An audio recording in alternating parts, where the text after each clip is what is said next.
going to do a brood inspection, but first of all we need to make sure our bee suits are done up properly. We don't want any bees getting into our suits, so make sure you zip it's right the way up and you've got that down nice and tight. As you can see, my bee suit hasn't arrived, so I've pinched Jerry's. So I'm going to light the bee smoker for you. You need some newspaper, just shred it up like this. Screw it into a little ball and give it a light. Okay. Just pop a little bit more in. When that's alight, then get your fuel and pop it in. Try not to get smoke in your eyes. Give a few puffs on the bellows. I'm using leaves here, dry leaves from the garden. But you can use paper bark, pine needles. You can even use a hessian bag if you want, as long as there's no print on it. We need to use organic matter so the bees aren't affected by any chemicals. Now we've got our suit on, we've got our gloves on, we've got our smoker lit ready to go. We're going to smoke the front entrance of our hive. We're going to stand at the side or even towards the back a little bit. The reason for this is if we stand in the front, that's their flight path in and out from whichever direction they're coming in, and we don't want to stand in their way. So we just come down here and we smoke the front of the hive. So a few gentle puffs of smoke along the front entrance. That helps to calm the bees down, but also stops the guard bees from releasing an alarm pheromone, so the other bees in the hive aren't alerted to the danger. It's a good idea to check your brood box at least twice a year, just to look at the general health of your bees and make sure there's no bee diseases. Now what I'm going to do is we're going to take the lid off. This is a telescopic lid, so that can go over there. When you take your lid off, just make sure you pop everything either behind the hive or just to the side. So I'm just going to pop my hive tool under there just to crack open the inner cover, give a few puffs of smoke like that, just to calm the bees down a little bit. Okay, so that's long enough, so we'll just pop that down on the floor. Now I'm just going to smoke the top of the hive like this in between the frames, just to calm the bees down a little bit.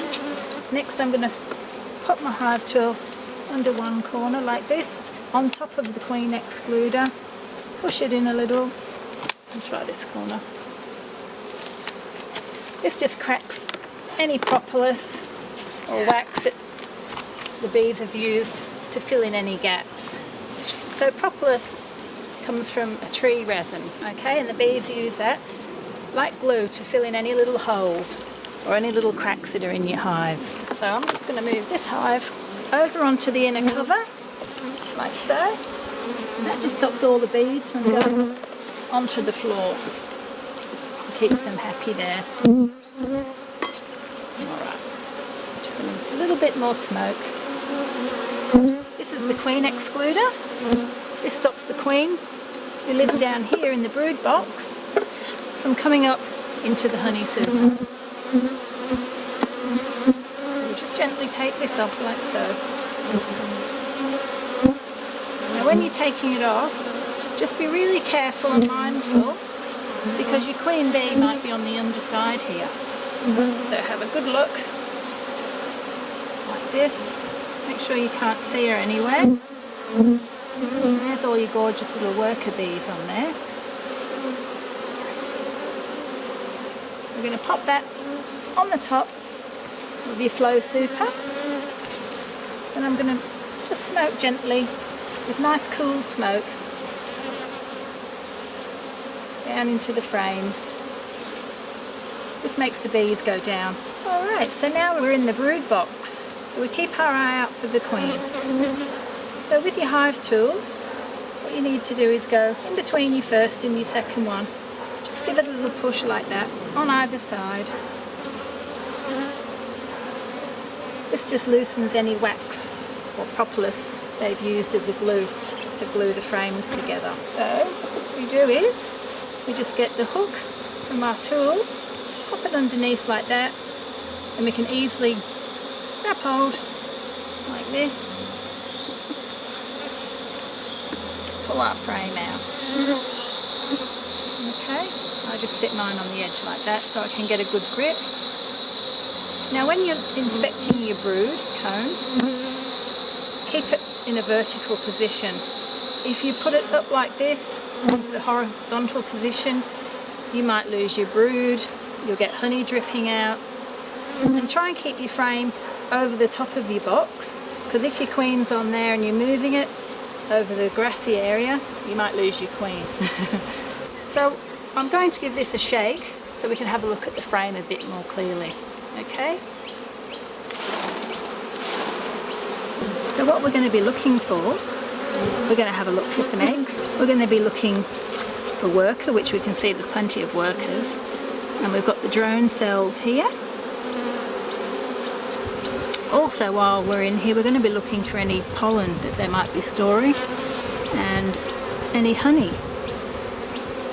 If I turn this around, we can see a cell on this side. See this big funny looking thing here? That's a queen cell. If you look really carefully in here, you'll see they've started bringing pollen in. All the different beautiful colours. Once again, we just pop the hive tool in sideways like that, gently prise them apart, and we can come underneath, lift our frames out like this. Okay, sit it on the edge just to grab hold of it.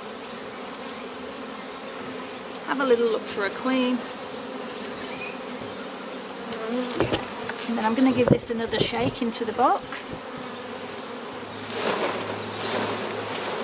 As you can see, we've got worker brood over here. There's also little bits of honey. You might be able to see them shining in the light. You need to make sure you put your frames back in the same way you took them out. Okay, so we'll pop that one back in. Now that there's a nice gap, you can actually just move it along. Just pick it up like this if you like, if that's easier for you. Alright, so I'm going to give this one a nice little shake. We'll just have a quick look to see if we can see the queen. And also we're looking for some signs of disease as well. And hive beetles. We don't have varroa here in Australia, luckily enough, but obviously you do in other places. I'm going to give that a nice shake so they all go back down into the box. Okay, we'll have a look at this one. There's a really nice selection here of drone brood, and you can tell the difference from the workers. When you're checking your brood box, you really need to be looking for signs of chalk brood, EFB and AFB. With chalk brood, you tend to find little white dried pellets in the cells where the babies were growing.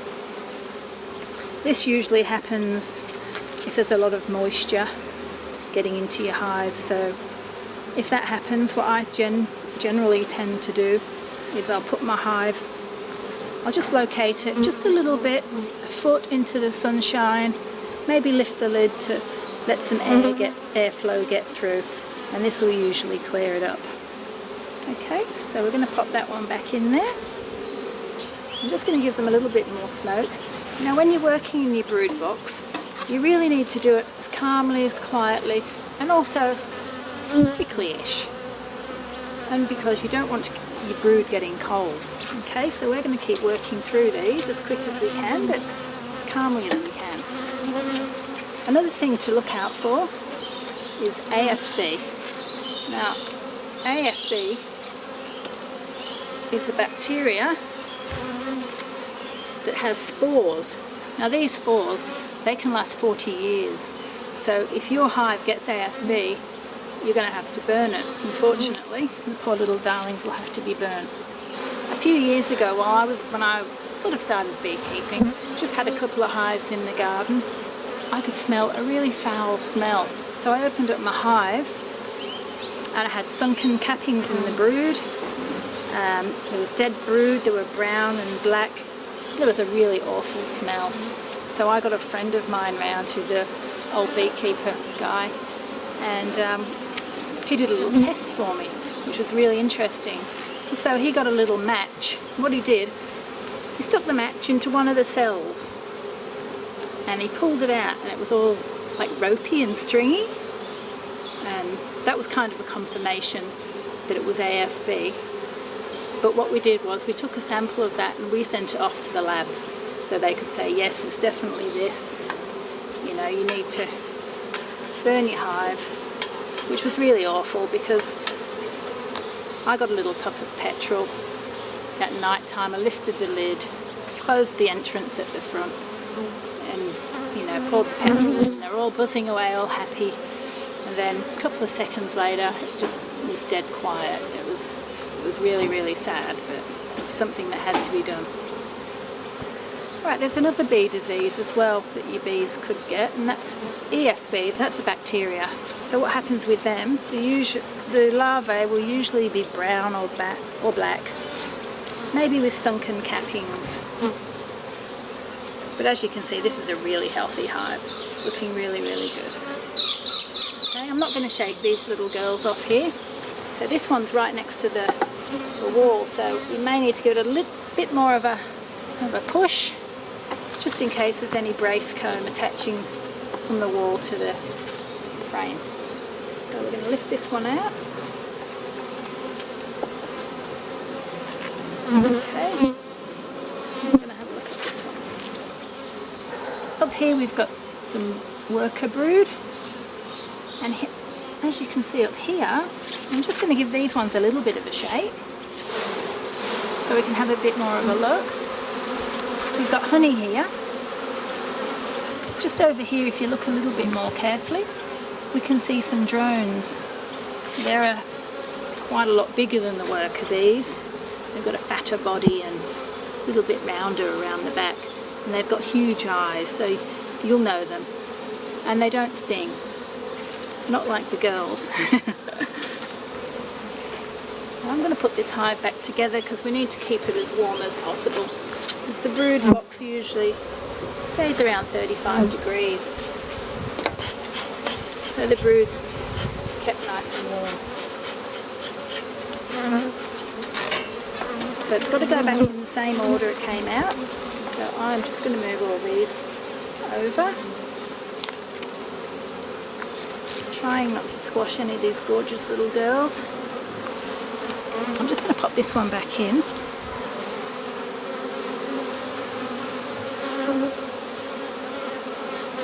So we're going to pop the queen excluder back on the same way that we took it off. Okay. I always put it on at a bit of an angle like this, and then I can just give it any bees on the edge like this, they won't get squashed. They can just gently be pushed to the side. Alright, so we make sure that's on in the right place. I'll pop this flow super back on, trying not to squash any of these gorgeous little girls. Okay, just make sure it's nice and straight and lined up at the front and the back. Then we're going to put the inner cover on. We're going to pop this lid back on.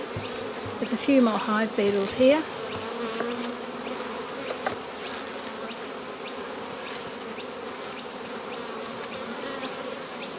Okay, I'm going to squash that one. This is the one. Okay, we'll pop the roof on as well.